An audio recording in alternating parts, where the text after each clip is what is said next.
bonsoir et bienvenue. Tivaouane s'apprête à célébrer le Gamou 102e édition. Ce soir donc, le Point reçoit professeur Mbaye Thiam. Il est historien, archiviste. Avec lui, nous parlons de cet événement qui date de 1902 déjà, mais surtout de celui qui l'a initié et la dimension scientifique de son œuvre. Professeur Mbaye Thiam, bonsoir.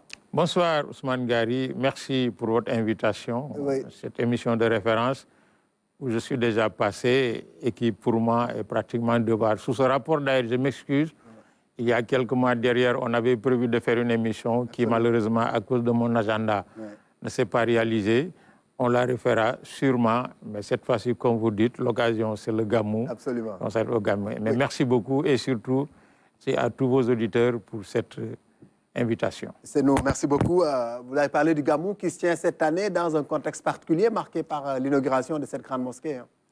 Ah oui, le Gamou de cette année 2024 sera probablement inscrit en livre d'or dans les annales de l'histoire de la Tidjania et de l'islam du Sénégal. Cette mosquée, dont on remettra les clés le 14 septembre au Khalif Serigne Babacar Sy Mansour, a été initiée et construite dans sa forme initiale en 1904 par Cheikh El Hadji Malick. Moi, j'ai vu dans les archives la demande adressée au gouvernement colonial pour demander et l'autorisation de diriger une mosquée et l'autorisation d'ouvrir une hadra, c'est-à-dire un espace d'enseignement islamique qui lui a été accordé. Parce que c'était sa principale préoccupation. Partout où il est passé dans sa trajectoire, Maodo a toujours fait de l'existence d'une mosquée sa préoccupation majeure. La première fois qu'il s'est installé à Saint-Louis, c'est la petite chambrette de 6 mètres carrés qu'il avait découpée en deux. Les 4 premiers mètres servant de mosquée et les 2 mètres derrière lui servant de salle de couchage. Et partout où il est passé, la hadra tourne autour de la mosquée. Mais pour lui, la mosquée n'est pas un lieu de prière exclusivement. C'est d'abord et avant tout un lieu de formation, d'enseignement et de préparation au contenu des dévotions. C'est pourquoi Serigne Baye Mansour, qui a pris le relais et de ses oncles et de ses frères, qui a relevé le défi de la terminaison de cette mosquée, entrera, comme tous les autres d'ailleurs, dans l'histoire de la Tidjania du Sénégal. Mais c'est pour l'ensemble des musulmans du monde et du Sénégal d'ailleurs une œuvre de fierté, non pas par la beauté, parce que rien n'est trop beau, assez beau pour Allah subhanahu wa ta'ala. Parce que c'est lui-même qui est le beau. Absolument. Mais par contre, la dimension de cette mosquée témoigne de l'attachement de son fondateur premier. Ça lui appartient en termes à la fois d'idées. On aurait parlé de propriété intellectuelle. Absolument. Le calife l'a si bien compris que la petite mosquée initiale qu'il avait créée est restée intacte à l'intérieur. On a fait juste la réhabiliter pour ne pas y toucher. Regardez la mémoire. Oui. Et vous allez rester collé un peu à l'idéal qui a fait que cet homme, vers ce temps-là, créa cette mosquée. Ça fait presque centenaire. Aujourd'hui, vous avez parlé d'éducation, de formation. Cette mosquée va booster cette idée-là. Ça va vous permettre de mettre en musique cette idée de Maodo. Absolument, absolument. Dans la continuité de l'université de Ndiarné, parce que Cheikh Seydi Hadji Malick avait un projet. Quand il a terminé ses pérégrinations dans la quête des savoirs et des connaissances, qu'il a effectué son pèlerinage à la Mecque en 1888, il est revenu au Sénégal pour d'abord prendre en charge son héritage personnel, parce qu'il avait été élu au titre de membre de la Hadra par Cheikh Omar, avant de partir vers l'Est. Son oncle Alpha Mayoro lui avait déjà donné le wird de Tidjane tout jeune et lui avait dégagé la feuille de route consistant à être celui qui va irriguer le Sénégal avec la tariqa Tidjane. Mais cela a demandé la conception d'un programme précis, la conception des méthodes et procédures pour mettre en œuvre le programme et surtout une équipe à la dimension du programme pour porter collectivement ensemble le programme. C'est pourquoi l'une des premières choses qu'il a faites, c'est de se retirer dans un séminaire fermé à Ndiarndé, à plusieurs kilomètres à l'intérieur des terres, dans le Kadior profond, et au bout de 7 ans, de former lui-même quelques 800 personnes qui étaient toutes à l'image de sa dimension intellectuelle, qu'il a propagée à l'intérieur de tous les Sénégal pour, disait-il, avoir en chaque lieu où le musulman ou le talibé tidjane avait besoin d'être édifié, d'être instruit, d'être éduqué, mais de trouver un Maodo. Surtout qu'à l'époque, disait-il, il était très difficile de se déplacer. Parce qu'il n'y avait pas les routes d'aujourd'hui, les autoroutes et autres, on ne connaissait pas. Les véhicules, on ne connaissait pas. Le seul moyen de transport plus ou moins adapté, c'était la ligne de chemin de fer Saint-Louis-Dakar. Ce qui expliquera d'ailleurs en partie le choix stratégique de Tivaouane pour s'installer définitivement et superviser maintenant la mise en œuvre du programme. Mais le programme, lui, a été pensé et du point de vue des méthodes, des procédures et surtout des moyens humains à Ndiarndé entre 1895 et 1902. Pour lui, c'était en résumé un programme de transformation de portée sociétale du Sénégal. De 1890, le Sénégal de 1890, c'est un espace que se disputent les Tchèdos et le système colonial. Et l'un et l'autre avaient un adversaire commun qui était la propagation de l'islam. Ceux avant lui qui avaient pris le flambeau de l'islam avaient utilisé la méthode de la guerre sainte, la méthode violente, ils ont été tous vaincus. Tirant parti de tout cela, analysant le contexte dans ses dimensions politiques, sociales et surtout culturelles, il a renoncé définitivement à la méthode violente en faisant le bilan de tout ce qu'il avait pris jusque-là et a entamé un processus de résistance culturelle à travers l'islam comme objectif premier, à travers la Tidjania comme méthode. Et dans ce processus-là, l'éducation a occupé un rôle fondamental. Essentiel. C'est-à-dire la réussite de l'œuvre de Cheikh Seydi Hadji Malick réside essentiellement dans sa capacité à former et à démultiplier des Maodo qu'il a essaimés à l'intérieur du Sénégal. À sa mort, il n'y avait pas un cercle du Sénégal, un canton du Sénégal, un espace d'autorité publique du Sénégal où il n'y avait pas un ou plusieurs moukhadam formés à son image. Mais mieux, dans la conduite du projet, tous les moukhadam étaient responsables, autant que lui, il l'était à Tivaouane, de la progression du programme dans leur terroir, mais chaque année, il fallait faire le point pour évaluer les contraintes qu'on a rencontrées, les difficultés avec le système colonial, avec les autres, certaines catégories de population. C'est l'initiative du Gamou de Tivaouane, où tous les moukhadam se retrouvaient, que pendant une quinzaine de jours, en dehors du Bourdou, ils avaient des moments de concertation pour évaluer la situation dans telle ou telle contrée, préparer et préconiser des solutions de renforcement ou de remplacement. Et à la fin, quand le Gamou s'arrête, chacun repartait avec une feuille de route. C'était son ambassadeur qui faisait l'état de la communauté. Absolument. Oui. On faisait l'état des lieux. Qu'est-ce qui s'est passé? Qu'est-ce qui est en avance? Qu'est-ce qui est en recul? Quelles sont les adversités rencontrées? Sous quelle forme? Comment prendre les dispositions pour combattre par le savoir? Parce que l'arme principale de Cheikh Seydi Hadji Malick, comme il disait toujours, c'est le Coran et mon chapelet. Oui, mais est-ce qu'aujourd'hui, cet héritage avec la Moukhadamia tel que lui l'avait conçu à l'époque, est-ce que ça existe dans une forme moderne? Comment le message est disséminé à travers... La Moukhadamia existe encore parce que ce que j'appelle la dissémination territoriale a dépassé même le Sénégal. Moi, j'étais surpris il y a une trentaine d'années, en mission officielle au Gabon, d'entendre la Wazifa, de traverser quelques centaines de mètres pour trouver une mosquée, pour m'entendre dire que c'est Cheikh Seydi Hadji Malick qui a envoyé quelqu'un ici avant la Première Guerre mondiale pour créer la mosquée et étendre la Hadra. J'étais un peu moins surpris quand un jour, revenant du Cameroun, j'ai fait escale à Abidjan pour 48 heures, d'aller à Treichville et d'arriver juste au moment où la mosquée Tidjane pratiquement faisait la wazifa l'après-midi. En Guinée, pareil. En Guinée-Bissau, pareil. Partout ailleurs où il était capable physiquement, matériellement d'envoyer quelqu'un, mais il a envoyé. Ça veut dire qu'on a couvert l'espace. Maintenant, la nouvelle donne, qui est une perspective moderniste, avec des moyens et des techniques et technologies plus adaptées à diffuser davantage, mais appelle une forme de systématisation. Et ça fait partie des missions de la cellule Xavier Tidjane, qui est composée d'enseignants-chercheurs, le professeur Abdou Salam Fall, connu de l'IFAN comme l'un des meilleurs, plus grands sociologues, le professeur Bakary Samb, les professeurs, ils sont une dizaine, Mounirou Ndiaye, Mounirou aussi, Abdelaziz Kébé, et tout à côté, pratiquement, toutes des dizaines et des dizaines de personnes administrées, organisées, coordonnées à la limite par Chamat Tidiane Sy Al-Amin, Hamid Sy Al-Amin et tous les membres de la famille.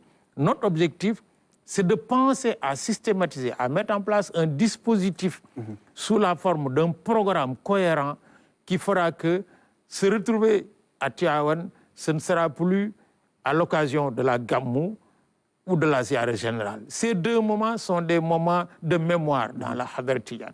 Le Gamou, c'est l'œuvre de Cheikh Seydi Hadji Malick. La Ziara générale, c'est Seydi Aboubacar Sy, qui est l'héritier des héritiers. Le reste, maintenant, c'est la valorisation de cela. Surtout dans sa dimension scientifique. Sa dimension scientifique. Restituer à Tivaouane sa dimension scientifique. Et cette mosquée qui va s'ouvrir offre les conditions pour que l'éducation, la formation, cette dimension scientifique de Maodo et de son œuvre reviennent au-devant de la scène. Absolument. Parce que la mosquée, au-delà de la beauté dont tout le monde parle, a du point de vue logistique, tracé par Jamaat Nour, de manière magistrale. La répartition des salles, le nombre de salles, les espaces de travail sont suffisamment nombreuses pour qu'un comité scientifique d'une cellule Zawiya Tidiane qui a envie de prendre en charge un programme de formation d'abord, former les gens, un programme de dissémination des contenus de la religion. Parce que Cheikh Seydi Hadji Malick disait, on apprend d'abord la religion. On apprend à être musulman pour devenir Tidiane. Et pas l'inverse. C'est-à-dire connaître la religion à fond. Mais ça s'apprend. Cela s'apprend. L'islam, le christianisme, le judaïsme, les dernières grandes religions révélées l'ont été par Allah subhanahu wa ta'ala à travers le symbole du savoir. Un livre. La Torah, l'évangile, le Coran. Le premier mot du dernier livre, symbole de tous les livres, commence Iqra. Bismi rabbika allazi khalaq. Apprends, ça veut dire quoi? Apprends comment on adore Dieu. Apprends comment on connaît le prophète qui est l'exemplarité.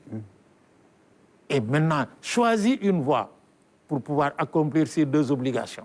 Et la voie que Maodo a choisie, sinon qu'on lui a choisie par héritage et qu'il a démultipliée, c'est la voie de la Tidjaniya, créée par Chamat Tidjani, notre maître, né en 1737 à Aïnou Mahdi et qui repose depuis 1815 à Fès.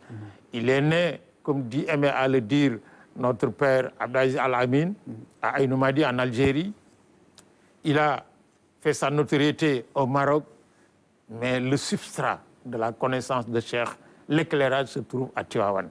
Parce que Cheikh Seydi Hadji Malick est l'un des héritiers les plus avancés, qui s'est le plus inscrit dans droite ligne dans les enseignements de Cheikh Tidjani. Nous voulons nous faire de cette mosquée, et c'est l'ordre d'ailleurs, c'est le ndigal du Khalif général. Il ne s'agit pas de l'ouvrir tous les vendredis, de prier et de se disperser. Évidemment, la fonction première de la mosquée, c'est les prières. Mais la deuxième formation sur laquelle le Khalif a insisté, et toute la famille, c'est qu'on transforme ce lieu en université. Absolument. C'est-à-dire un lieu de formation, d'enseignement, d'accès au savoir, pour ceux qui savent déjà et qui veulent se documenter. Nous envisageons de mettre là un centre de documentation dont l'objectif sera d'abord de collecter l'ensemble des écrits disponibles de la Tidjaniya du Sénégal et d'ailleurs, de les traiter dans les formes les plus adaptées des sciences modernes de l'information documentaire que sont l'archivistique et la bibliothéconomie, et surtout de les propager à travers les méthodes les plus avancées d'édition, les méthodes les plus avancées de traduction dans les langues. Si nous voulons parler au monde, nous Sénégalais, à partir de notre islam, qui n'a rien changé au dogme de Allah subhanahu wa ta'ala et du prophète, nous devons leur parler dans leur langue. Nous allons donc traduire en anglais, en français, en chinois et dans les langues nationales de notre pays les œuvres de Cheikh Seydi Hadji Malick, de ses héritiers, de ses devanciers. Parce que Cheikh Omar est la base de départ. D'accord. Vous parlez de l'œuvre de El Hadji Malick, c'est une œuvre multidimensionnelle, mais si vous aviez à toucher à un point particulier de l'œuvre et un peu de sa profondeur, que diriez-vous? Évidemment, quand on évoque Cheikh Seydi Hadji Malick et qu'on a appris un temps soit peu à le connaître, on pense surtout à son œuvre fétiche, qui est une œuvre à la limite, inhumaine. Ouais. C'est Khilazouab. Khilazouab, c'est quoi? C'est l'histoire du prophète depuis qu'il a été lumière, lumière avant d'être humain, jusqu'au jour de son enterrement à Médine, où Cheikh Seydi Hadji Malick a raconté dans le détail, tous les passages du prophète sallallahu alayhi wa sallam en 1600 vers, avec des références qui sont d'une précision quant à la capacité de documentation, de mémorisation et surtout d'analyse et de valorisation extraordinaire. Moi, c'est mon maître, un de mes maîtres, le professeur Ibader Thiam, qui a le premier attiré mon attention il y a une trentaine d'années sur cette œuvre, en me disant, si tu travailles sur un document scientifique, apprends à lire le Khilazouab. Parce que la fidélité à la référence. Maodo cite près de 600 références, avec pour chaque référence le nom de l'auteur, le titre, la page de ceci, l'explication de cela avant de penser. Et ça, c'est une œuvre monumentale. Mais il n'a pas écrit que ça. Personnellement, j'ai travaillé sur la base d'un document oral que j'ai exploité en tant qu'archiviste qui donne 93 titres écrits de la main de Maodo. 93 titres. Et je suis sûr et certain que je suis passé à côté d'autres titres. Mais d'autres, comme moi, ont travaillé et il nous appartiendra en tant que cellule Sawitiyan de faire d'abord la bibliographie d'Aladji Malick. La bibliographie de quelqu'un, c'est l'ensemble de son œuvre écrite, structurée, classifiée par thématique. Parce qu'il a écrit sur tout, la grammaire, l'histoire, la poésie, la mathématique, la physique. Il a écrit sur tout, parce qu'en Ndiarndé, on enseignait jusqu'à 25 à 30 disciplines scientifiques. Ensuite, il n'est pas le seul. C'est 700, 800 érudits qu'il a formés et propagés dans le Sénégal. On créé autant de foyers que de Ndiarndé dans leur localité d'hébergement ont beaucoup écrit. Ces héritiers biologiques, les œuvres complètes de Moulay Abdelaziz Dabakh, son dernier fils à avoir été dans l'espace Tivaouane, mais c'était 3000 pages que Alhaji Rawane Mbaye, yàlla na ko yàlla yokk taxawaay xëcc fan mu gudd, a rassemblé, traduit en français et édité aux éditions Al-Borakh. Qu'a écrit Cheikh Maud Mansour, Cheikh Mamadou Habib, et surtout le Khalif, celui qui a traduit pratiquement la fonction en prénom, Sidi Abubakar. Donc ils sont tous restés dans la perpétuation de l'œuvre. Dans la perpétuation. Tous ont passé leur temps à apprendre pour écrire, parce que Maodo disait, le savoir n'est savoir que quand il est partagé. Pour le partager, il faut, 1, enseigner, 2, écrire. Parce que personne n'est éternel. Et quand vous ne serez plus là, les écrits seront là. D'accord. Mais les mouhaddam, les élèves, tous, pratiquement, on va transformer ça en centre de formation. Le message est resté intact. Mais aujourd'hui, quelle est l'actualité de messages que Maodo a transmis, disons, aux générations anciennes, présentes, mais surtout celles qui... Gary, moi, je suis enseignant, chercheur en sciences de l'information, archivistique, bibliothéconomie, documentation. Le phénomène le plus marquant dans nos disciplines à l'heure actuelle, c'est ce que l'on appelle la société de l'information. Cette société dans laquelle la création de l'information, la collecte de l'information, le traitement, la diffusion sont au centre de tout, y compris des dispositifs économiques, politiques, sociaux, culturels. Et en lisant de près Cheikh Seydi Hadji Malick, en fréquentant l'éducation qu'il a propagée, je me rends compte qu'il avait déjà pensé à cela. Quand il avait décidé que tout ce qu'il savait devait être fixé. Il disait, ce que vous avez dans le cœur, dans la poitrine, dans la tête, c'est le savoir. S'il est partagé, il devient connaissance, savoir. S'il n'est pas partagé, il devient khum, comme il disait. Ça ne sert à rien du tout. Il a beaucoup écrit. Et écrit pour propager.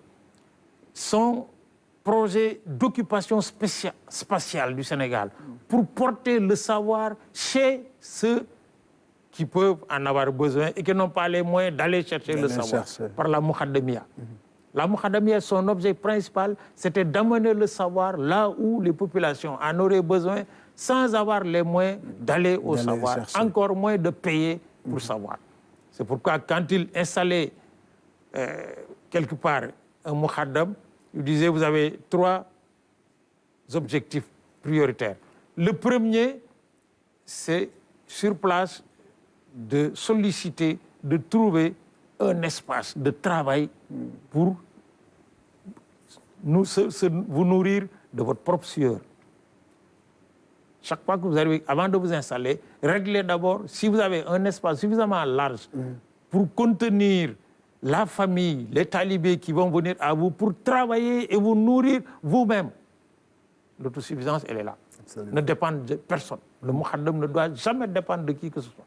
Parce qu'il a à ses côtés le chef de province, le chef de canton ou le chef de subdivision coloniale. Si vous dépendez d'eux, vous n'êtes plus libre. Absolument. La deuxième chose, de créer l'école, la hadra, c'est-à-dire une structure d'enseignement, la dara, avant la mosquée. Il faut créer la dara, c'est-à-dire un lieu où les gens de tous les âges, de tous les sexes, qui ont besoin d'adorer Dieu sans l'adorer dans le hasard, puissent apprendre. Et vous êtes donc un formateur, un enseignant, mais surtout un éducateur. Parce que quand on enseigne, on diffuse du savoir. Quand on éduque, on diffuse des valeurs morales, des valeurs sociales. Avec un exemple pratique, si vous voulez diffuser des valeurs, apprenez le prophète. Il est le symbole achevé des valeurs morales, des valeurs sociales. Et enfin seulement, vous allez construire la mosquée. Elle va être en troisième position. C'est pourquoi il disait Dja, Dju, Ba. Dja pour Djang, Dju pour Djuli, Ba pour Baï. Cultiver. Mais cultiver, vous pouvez aussi faire du commerce. Absolument. Vous pouvez aussi faire autre chose. Mais et ça, c'est une stratégie qui a pénétré la société de manière d'autant plus astucieuse qu'elle était non violente. La Tidjania, il est proscrit dans la Tidjania de faire du prosélytisme. On ne va pas chercher le talibé. Il faut que le talibé vienne à vous. Et chercher, parmi les recommandations intrinsèques de la Tidjania, c'est que vous ne pouvez pas donner le wird du Tidjan à un adolescent si vous ne savez pas si ses parents sont d'accord. Il faut que les parents soient en accord avec l'enfant. Par contre, s'il veut apprendre le Coran, apprendre comment on prie, ça, vous êtes obligé de... Mais s'il veut prendre le wird, vous vérifierez que ses parents sont d'accord. Parce que la société est structurée de telle manière que... Et ça, El Hadji Malick y est parvenu en apprenant la société sénégalaise avant d'entreprendre son projet de transformation sociétale.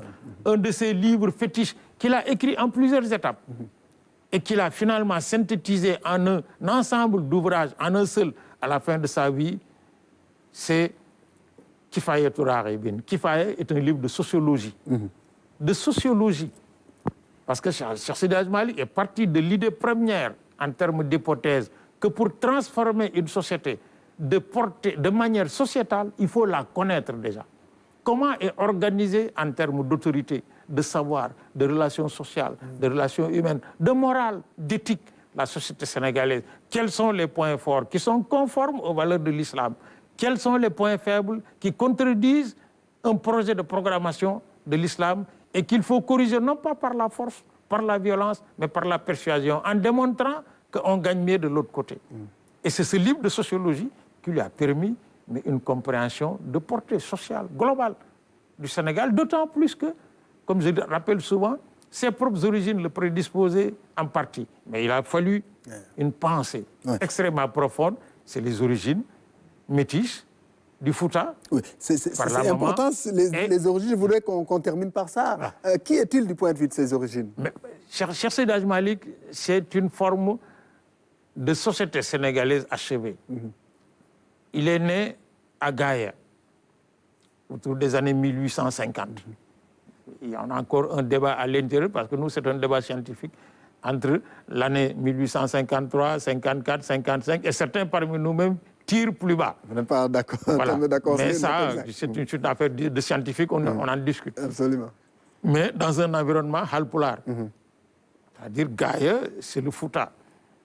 Mais le Fouta Walo. Le Walo de l'époque. Le Fouta Walo est tirant sur la Mauritanie de l'époque, avec donc des traditions très fortes, mais autour de caractéristiques essentielles du Fouta. Mais le père, Mame Ousmane, venait du Jolof. lui aussi dans les pérégrinations à la quête du savoir, si vous voulez, est passé par là, et le hasard divin a fait qu'il a rencontré Mame Fawade Wellé, et de leur mariage est sorti Cheikh Seydi Hadji Malick. Entre-temps, Mame Ousmane est rentré au Jolof. Et à sa mort, les Jolof attachés, comme ils sont, au Guignon, ont tenu à aller chercher le fils unique de Ousmane. Il a fallu d'ailleurs beaucoup de stratégie, beaucoup de tactique pour pouvoir aller chercher cet enfant unique chez les Halpulaar pour l'amener chez les Wolof. Mais le concours de circonstances aidant, il a pu quitter Gaïa et est devenu, par la force des choses, wolofisé. Wolofisé par quoi? Parce qu'il vit dans ce que les linguistes appellent la langue de l'espace. Quand vous naissez dans un espace Wolof, de parents Halpulaar, de parents Serer, vous parlerez sûrement votre langue, mais vous parlerez aussi Wolof.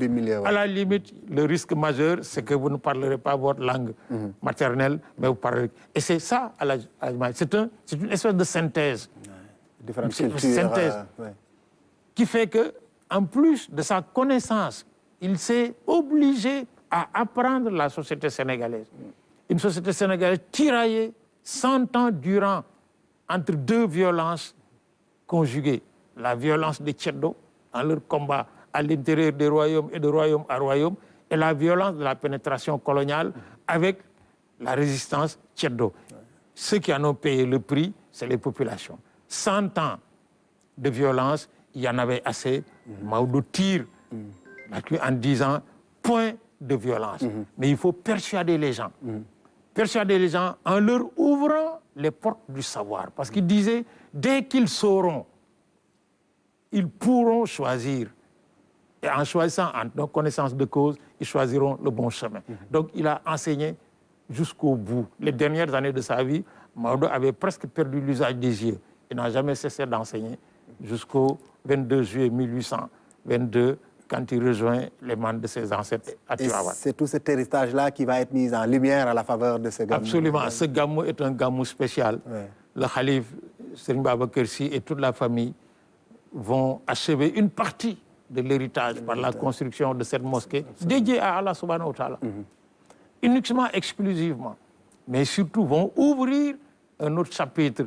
Le président du comité de construction de la mosquée a sorti un concept essentiel que la cellule Zawiya Tidiane entend récupérer et en faire un projet. Il a dit, ce projet n'est pas un chantier, c'est un sentier. Absolument. Un chantier, on construit. Absolument. Un sentier, on y marche éternellement jusqu'à notre rencontre. Absolument. Et ce chantier, c'est celui du savoir. Et du savoir, pour savoir adorer Allah subhanahu wa ta'ala, par l'exemplarité du prophète sallallahu alayhi wa sallam et par le chemin qu'a tracé Cheikh Tidiane. Je vous remercie. C'est moi qui vous remercie, Gary. Professeur Mbaye Thiam, historien, archiviste, le point ce soir est fini. Rendez-vous mercredi prochain pour d'autres questions d'actualité.